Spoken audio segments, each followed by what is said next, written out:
Assalamualaikum warahmatullahi wabarakatuh. Halo Sobat Hena, welcome to Pena, podcast of Hena. Jadi Sobat Hena, Pena ini merupakan salah satu proker Medcominfo tahun 2020-2021. Pena merupakan podcast pertama Himpunan Ekonomi UP yang bertujuan berbagi informasi dan pengalaman dari berbagai narasumber yang terpercaya dan pastinya untuk menghibur followers Hena semuanya. Dan di episode kali ini kita bakal ngomongin tentang pengalaman prodi, sharing pengalaman akademis, lingkungan sosial, dan kesan-pesan juga. Nah, langsung aja nih Sobat Pena, di sini udah ada 3 narasumber kita, ada Kak Kresna Yudhistira, ada Kak Ayu Mukhlisah, dan ada Kelvin. Halo Kak, sebelumnya boleh dong kakak-kakak nih perkenalan diri dulu sama Sobat-Sobat Pena, mungkin boleh langsung dari Kelvin. Oke, terima kasih Maura atas waktunya. Iya. Oke teman-teman semua, perkenalkan nama saya Kelvin Rizky Nofsas Temora.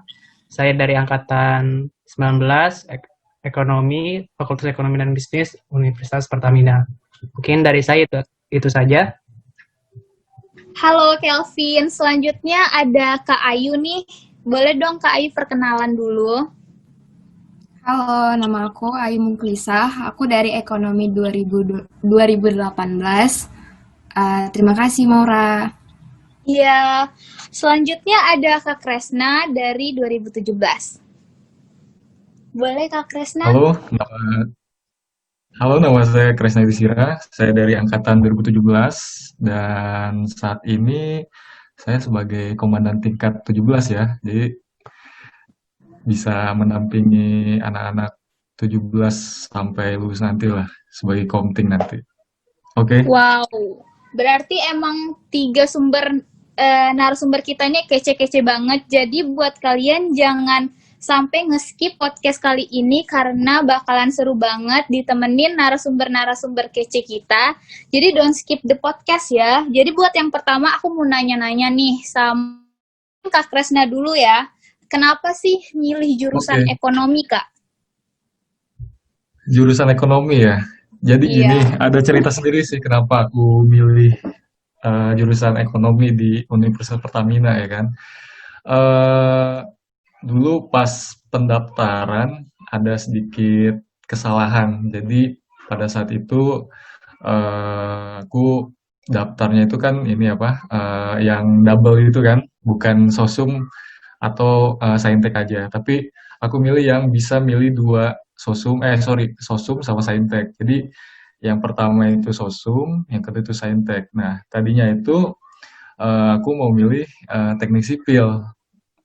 Ya, ternyata pada saat pendaftaran ada kesalahan, yaitu ekonomi di urutan pertama, yaitu prioritas pertama. Nah, tadinya kan mau teknik sipil kan di Universitas Pertamina, tapi setelah ada pengumuman dan diterima ekonomi, ya is okay lah. Ternyata ekonomi itu asik ya kan. Ternyata di luar dugaan gitu. Ternyata ekonomi itu enggak serigid yang orang bayangkan. Pas gue masuk di ekonomi, wah asik juga ya mata kuliahnya.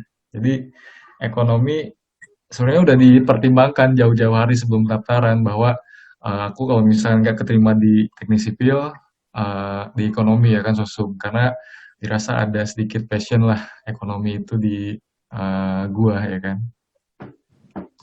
Oke, berarti walaupun sedikit keluar jalur nih Kak, tapi tetap kalau dilihat-lihat dari Kak Kresna sendiri prestasinya banyak banget ya di ekonomi. Jadi mungkin kayaknya emang dalam diri Kak Kresna udah ada passion ekonomi sendiri kali Kak ya.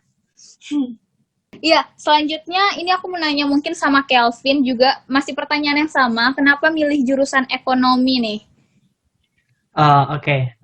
Sebelumnya hampir sama kayak Kak Kresna, cuma beda alur cerita sih. Sebenarnya dulu saya ini ambis banget nih masuk PTN, dan itu sih lebih ke arah teknik juga sama Kak Kresna. Cuma saya spesifiknya bukan teknik sipil sih, lebih ke teknik industri gitu. Tapi itu PTN ya. Dan itu kan PTN kan berarti harus juga dong kayak kita bikin worst case-nya itu cadangannya kita di PTS. Nah, ketika PTS itu direkomendasi orang tua biar masuk di ekonomi aja. Soalnya pragmatis sih dari orang tua. Kalau ekonomi kan berarti ya nggak jauh-jauh dari cuan-cuan lah. Mungkin kan dari orang tua, biar mertua pun ya pada langsung nengok lah kalau misalkan lihat dari jurusan itu. Mungkin dari saya itu sih. Oke, selanjutnya nih aku mau nanya sama Kak Ayu. Sebelum masuk jurusan ekonomi, udah tahu nggak sih Kak, belajar ekonomi itu yang kayak gimana? Apa sesuai ekspektasi atau malah sedikit melenceng nih dari ekspektasinya Kak Ayu? Awalnya sih aku udah tahu ekonomi itu bakalan belajar apa, tapi itu masih soalnya pas SMA aku juga pernah belajar ekonomi, tapi itu masih peminatan, masih dasar-dasar doang. Nah, cuma belajar kayak pasar persaingan sempurna, pasar tidak persaingan sempurna, ya kayak permintaan, penawaran. Tapi kalau misalnya ditanya ekspektasi sama realita ya beda sih. Soalnya ekspektasiku tuh ya belajar ya kayak teori-teori doang, tapi pas realita itu udah belajar ekonomi itu tuh belajar tentang yang hal yang aku dulu SMA aku hindarin kayak hitung-hitung. Rupanya di SMA tuh ya rupanya di kuliah belajar itu lagi. Serius itu kesan yang sedih sih, sedih bukan kesan. Nah, terus pas tahu itu ya udahlah mungkin ini udah suatu jalur yang udah dikehendaki Allah. Dah dari segitu aja Mora. Iya, tapi walaupun dari yang Kak Ayu bilang kayaknya ekonomi ini sulit, tapi yang dilihat-lihat kayaknya Kak Ayu cukup aktif dari organisasi juga dari akademis sangat-sangat berprestasi ya Kak Ayu.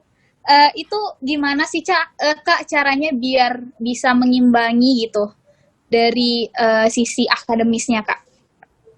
Ya alhamdulillah sih, tapi nggak wow gitu juga. Tapi setidaknya ya aku belajar gitu, belajar dari jangan pernah menyerah walaupun emang aku nggak sesuai sama ekspektasiku, aku tetap belajar gitu. Mungkin kenapa orang bisa, kenapa kita nggak bisa, pasti ada sesuatu. Jadi aku terus belajar, walaupun nggak cukup lah buat untuk ke depan. Oke, makasih ya Kak Ayu. Nih selanjutnya aku mau nanya sama Kak Kresna lagi. Jadi banyak banget nih dari jurusan ekonomi kan mahasiswanya berasal dari berbagai daerah nih Kak. Nah gimana sih cara kakak-kakak beradaptasi dengan lingkungan yang baru gitu? Mungkin Kak Kresna Oke, bisa iya, menjawab ya. ya, ya kebetulan apa ya? Kita pasti sebagai anak rantau kan, gua anak rantau, jadi sebisa mungkin sesuaikan dengan bahasa daerahnya masing-masing. Kalau misalkan kita ketemu orang sedaerah ya kan. Tapi ternyata kita di Jakarta, apalagi di Pertamina ya kan, di ekonomi sendiri hampir ya dari Sumatera, dari Jawa Tengah, Jawa Timur, bahkan juga ada dari Sulawesi ya kan. Nah, kita harus bisa adaptasi ya kan dengan orang-orang eh, dari luar daerah tersebut. Secara kultur kan mereka datang ke sini pun udah beda ya. Tapi kalau gue sih adaptasinya itu kita ya mencair aja ya kan. Kalau misalkan kita dengan orang Medan, kita ya bisa ikutan dengan logat Medan juga, tapi ternyata lama-kelamaan mereka ikut juga dengan kultur yang kita di Jakarta. Jadi ya kalau gue sendiri sih cair orangnya, adaptasi langsung sama teman-teman. Kalau misalkan di daerah tuh kayak gimana sih apa aktivitasnya, terus kulturnya dan lain sebagainya. Itu aja sih. Oke Kak, berbicara tentang circle nih Kak, kan dalam pertemanan itu kan mahasiswa tuh pasti punya circle-circle sendiri Ya. nih. Menurut Kakak, circle itu berpengaruh nggak sih sama diri Kakak? Dan kalau boleh sharing dong tipsnya biar bisa memilih circle yang baik dan membangun karakter diri kita jadi lebih baik lagi gitu Kak. Oke, untuk circle sendiri sih sebenarnya baik dan tidaknya itu relatif ya, tergantung kita sebagai individunya seperti apa ya kan. Kalau gue sendiri sih circle itu sangat penting ya, karena orang-orang yang di circle kita kan pasti yang sangat mensupport kita dari segi kegiatan kita itu apa, terus apa yang kita lakukan ke depan tuh apa. Nah, biasanya orang-orang circle kita tuh selalu mendukung gitu, positive vibes ya kan, apa yang kita lakukan. Sehingga kita sendiri nih sebagai individu kan merasa eh, apa ya, ada orang yang mensupport kita kan sangat membawa positif juga kan, kita makin semangat, makin apa ya, makin kita kalau misalkan secara akademik circle-nya positif, terus orangnya lumayan pintar, kan kita ke bawah juga kan pintar. Terus kalau misalkan circle-nya yang sering ikut lomba, ikut apa kegiatan-kegiatan yang eh, sangat produktif, otomatis kan kita juga sebagai individu terbawa ya kan. Nah kalau gue sih orangnya sangat penting ya secara circle itu. Oke, berarti menurut Kak Kresna emang circle itu sangat berpengaruh ya bagi diri kita maupun bagi akademis kita gitu ya. Nah, selanjutnya aku mau Betul. nanya sama Kelvin nih. Menurut Kelvin, gimana sih lingkungan Universitas Pertamina itu dari segi fasilitas, suasana, dan lain-lain? Oke, kalau dari pandangan saya, soalnya kan sebenarnya saya mahasiswa baru nih, 19, karena ada pandemi mungkin belum terlalu menikmati banget sih fasilitas kampus. Mungkin kalau fasilitas kampus yang bisa saya rasakan, ada tuh ruang diskusi itu di lantai 7 dan 8, itu nyaman sih buat belajar, cuma kalau buat saya saranin sih yang penting di lantai 8 aja, soalnya di situ ada fasilitas AC, dan tempat duduk dan mejanya lebih baik sih. Di lantai 7 juga disarankan, cuma ya itu resikonya ya panas-panasan. Lalu kalau fasilitas selanjutnya ada GOR atau gelanggang olahraga, itu bisa buat futsal, volley, dan lain sebagainya. Lalu ada lapangan bola yang luas ya, kayak empat pati ya apa formasi-formasi bola yang luas lah. Nah itu tuh fasilitasnya enak banget, rumputnya sintetis, ada busa-busanya kalau misalkan kita jatuh pun nggak terlalu sakit gitu.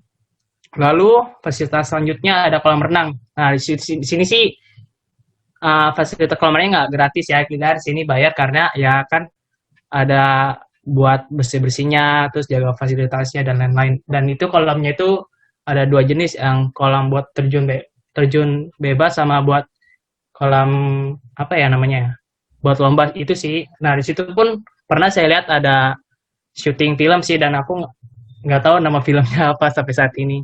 Nah, terus fasilitas mungkin itu aja sih. Kalau buat suasananya itu menurut aku uh, keren sih. Kalau buat belajarnya di sini kan, di situ menurut saya suasana buat belajarnya itu saya lebih tertantang, soalnya banyak anak-anak dari perguruan itu belajarnya intensif intensif. Jadi kan saya juga terpancing dong. Ada ikut lomba lah, seminar lah, ada yang ikut ya kadang ada yang lomba ikut daerah sih, makanya bikin saya suasana kampus itu lebih aktif gitu deh buat pandangan saya. Mungkin dari saya itu aja, Mora. Oke, berarti menurut Kelvin, walaupun kampus kita baru, tapi lingkungannya sedikit kompetitif gitu ya, dalam Ya, segi. kompetitif banget. Ya, kerasa banget lah, apalagi walaupun dari cutting, dari dating lah gitu, kerasa banget. Iya, terus kalau menurut Kelvin berarti untuk dari segi fasilitas udah cukup lengkap ini ya sebagai kampus yang belum terlalu lama berdirinya gitu ya. Ya, udah cukup lekas sih untuk ya mengembangkan karakter di mahasiswanya itu sendiri.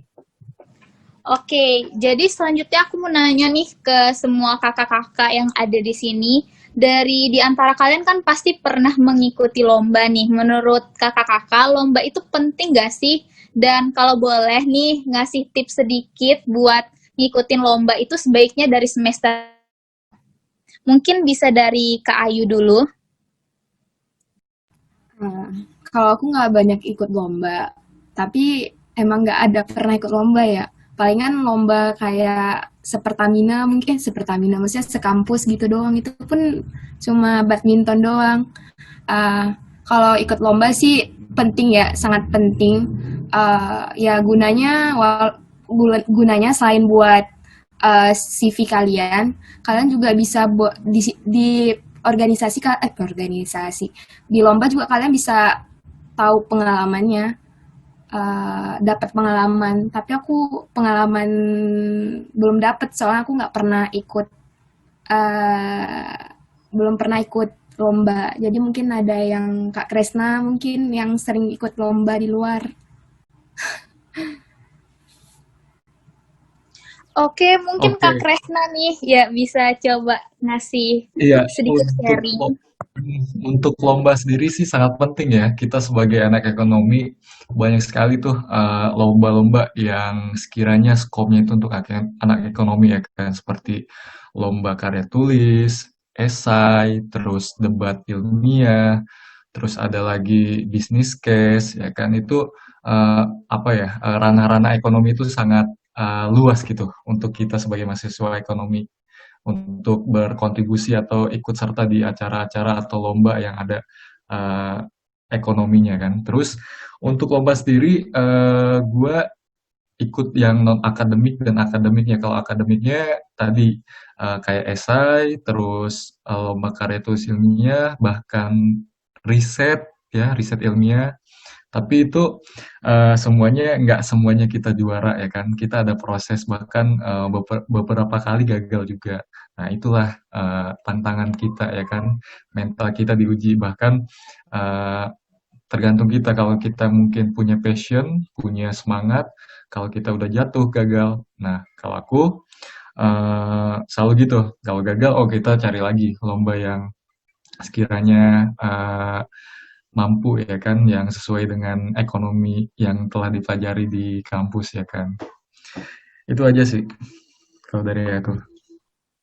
Oke, berarti emang Kak Kresna walaupun selalu ikut lomba yang nggak menang itu dianggap sebagai batu tumpuan untuk lebih maju lagi ya ke Iya, depannya.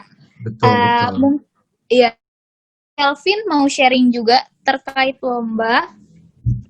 Kalau dari saya sih pernah ikut bukan lomba ya kayak PKM sih, pekan kreativitas mahasiswa. Nah itu ya mungkin ada jawaban dari tuan yang lain gitu. Belum di belum dijawab lah PKM-nya ini mungkin. Tapi setelah kan PKM ini kan itu tentang apa namanya ya? GPSTRI ya nama judulnya. Nah, itu dari dosennya itu namanya Bu Cece itu rekomendasi ini ada di UPBC nih, Universitas Pertamina Business Competition. Nah, puji Tuhannya di situ tembus tuh pendanaan. Nah, dari di situ sih mungkin lombanya terus tadi Maura bilang ya kenapa sih lomba itu penting kalau menurut pandangan saya untuk sertifikasi juga sih CV. Soalnya kan kalau di apa ya di luar kampus kerja, di kerjaan atau di luar sana mungkin dari bangsa saya yang sudah pengalaman itu lebih dipandang sih daripada cuma akademisi kayak IPK lah dan sebagainya. Mungkin dari aku itu sih Mora. Oke, baik. Sekarang kita ngomongin tentang pengalaman organisasi nih. Menurut kakak-kakak, pengalaman organisasi itu penting gak sih buat kita ke depannya? Mungkin dari Kak Ayu bisa sharing. Penting, sangat penting. Karena di situ di organisasi kita bakal belajar time management, terus bakal belajar bertanggung jawab. Uh, karena di situ kalian bakalan dapat pengalaman yang nggak bakalan kalian dapat di kursi kuliah kalian. Nah, ya udah gitu doang. Oke, mungkin Kak Kresna yang lebih berpengalaman lagi nih bisa sharing tentang pengalaman organisasi, Kak. Oke, untuk organisasi ini sangat penting ya, apalagi setelah apa ya, gua terjun langsung ya kan di dunia kerja kayak di magang, itu sangat apa ya, berpengaruh dari apa yang pernah gua alamin di masa-masa organisasi pada saat dari tahun 2017 sampai saat ini ya.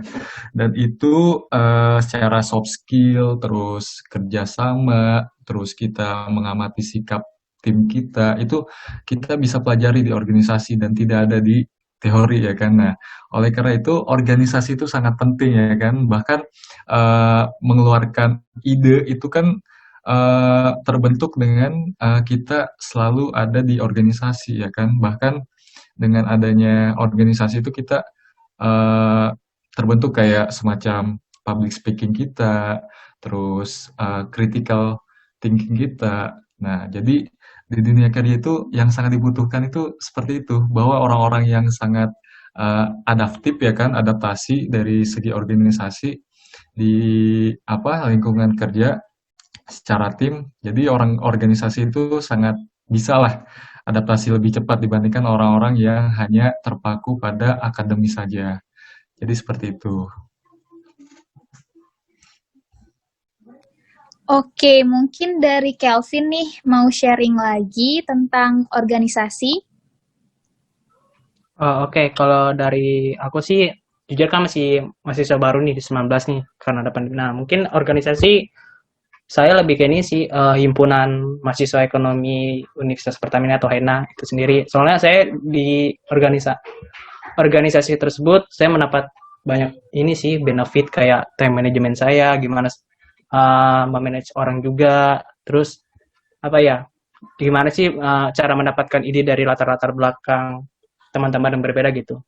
Dari situ saya banyak belajar bahwasannya hard skill yang saya dapatkan di bangku perkuliahan itu nggak terlalu terpakai gitu. Di sini yang kita cari di organisasi itu lebih ke soft skill sih yang dibilang tadi Bang Kresna. Mungkin dari aku itu sih. Oke, benar banget. Berarti pengalaman organisasi ini emang sangat penting bagi kita karena yang kita dapetin di akademis itu belum tentu cukup ya untuk jadi pengalaman kita di masa yang akan datang gitu. Betul. Nah, untuk selanjutnya